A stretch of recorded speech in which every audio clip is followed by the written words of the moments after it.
big start, my particular line of business is 12,000 people working in New Mexico on good high-paying jobs, jobs with dignity and jobs with benefits.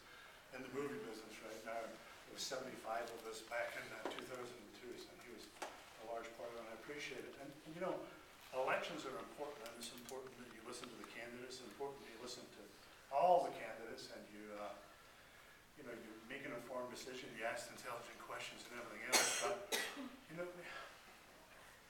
let me tell you a story. I was in Seattle, and I'll never forget the kindness of the Seattle cops, because my 12-year-old son and I were arrested because we were just in the wrong place at the wrong time.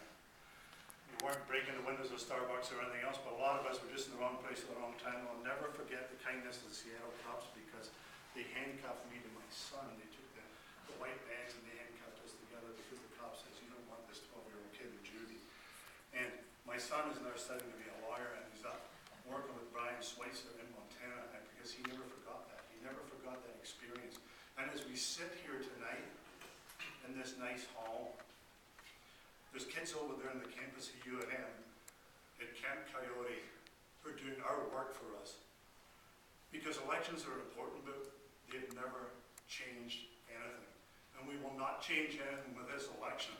And the Supreme Court and everything else, that's great, we're nibbling around the edges. But as long as we are a society that is not offering these kids any hope, and if you think that there's hope as a 19 and 20-year-old kid with a high school diploma in America, you're not in my America. This is not a country that you want to live in growing up. This is not where we want it to be. This is not the hope and the change that we voted for. And the kids that are taking it to the street, the people that are taking it to the street are the ones that are going to make the difference. And sitting here tonight is great, but I need you to sit with them this weekend. I need you to take your time and your resources. I need you to take your neighbors, your friends, and your family. I need you to ask your kids, why are you sitting here at home playing video games? You need to be out there, because you know something? That video game's not going to pay your rent when I'm gone. That's what's happening in America today. Today. The Arab Spring needs to become the American Spring. And I'm sorry, we're not talking about fomenting revolution. We're talking about simply saying, this is not enough. You are not doing enough for us. You're not listening to us. The 99% of America that is not represented here, that is being led around by the 1% of America who control the votes, who control the elections, who control the money.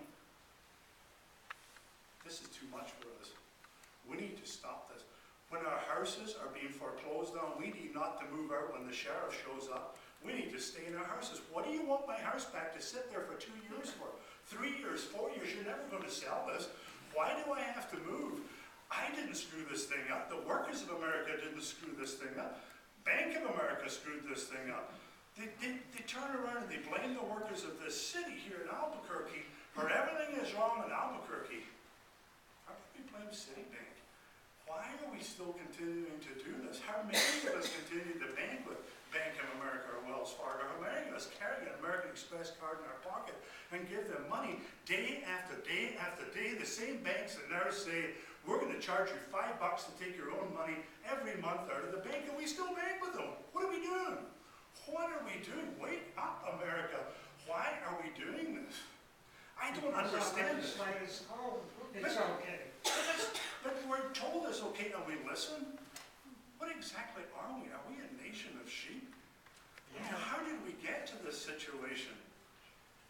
What happened when Rosa Parks got on that bus and said, I'm not sitting in the back anymore, I'm sitting in the front? One person made a difference. And if you can't tell me one person makes a difference, then I would point to our president.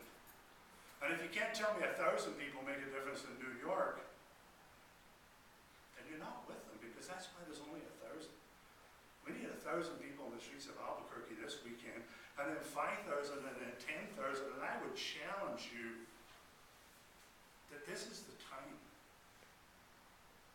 Now is the time, this is the place. We have put up with this for too long. And I can speak for the AFL-CIO. When I was elected, you know what they said to me? They said to me, you spend too much money. You come from the movie unions, you spend too much money. I said, I'm not going to be judged as the president of the AFL by how much money is left in our bank account at the end. I'm going to be judged by how successful we are. And I will spend the resources of the labor movement, and we're not dead yet. We have considerable resources, 178,000 members, and their families, and our dues and what we still have, that the Republicans haven't figured out to take away from us when they take away fair share. I will spend what we have to support these kids, because two things that you will regret.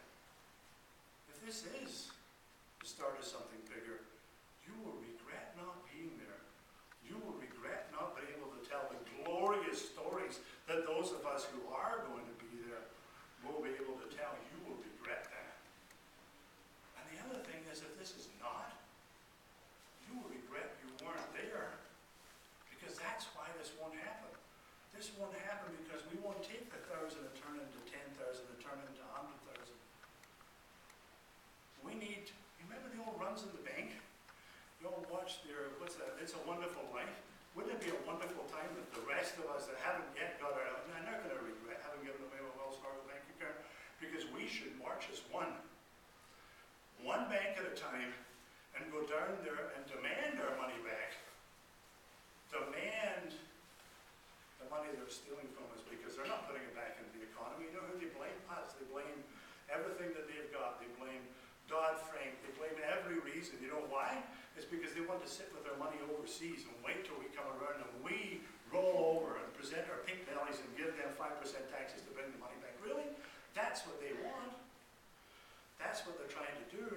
Don't give them that. Federal Educators Credit Union, by the way, is a pretty good locally owned bank. Not that I'm here to show for them, but I'm just saying there's a lot of locally owned banks. Why isn't your money there? If you're sitting here, I'm not going to embarrass you by asking you. If you're banking in a bank that's not chartered and exclusive of the state of New Mexico credit union, you need to get your money out of there. If you're planning to do anything else like this weekend, You can pay payroll taxes. so, If you're an employer, you have to bank in the bank like Wells Fargo. no, I And don't. do payroll I don't taxes. honestly believe, because you know thank you for bringing that up, but we do it through QuickBooks, and we keep our money in federal educators, and that's what we do as the union. We run our own payroll, and we run a pretty big payroll because we're a union. We run a payroll for state chancellor and everything else, and we make the deposits through federal educators, our bank, our credit union, because QuickBooks calculate it, and the check goes to Intuit, which is another national company, so God bless them. But, Intuit probably stole less money from me than my bank did. So, the point on the national banks is, if that's all you're going to do, if you want to pay your payroll taxes, great. Go down there with a cashier's check from federal educators and tell them, pay my payroll taxes. If that's the only thing you're going to do with them, that's fine, but don't leave them your money. And don't leave the kids out there. Don't leave the kids out there in the rain and in the cold, unsupported, because they will turn around and say, this wasn't a movement, this was a bunch of, you know what they talk about? These kids are smelling. Yeah, you're sleeping in a camp and you at a campus, of course you're going to smell. These kids are unshaven.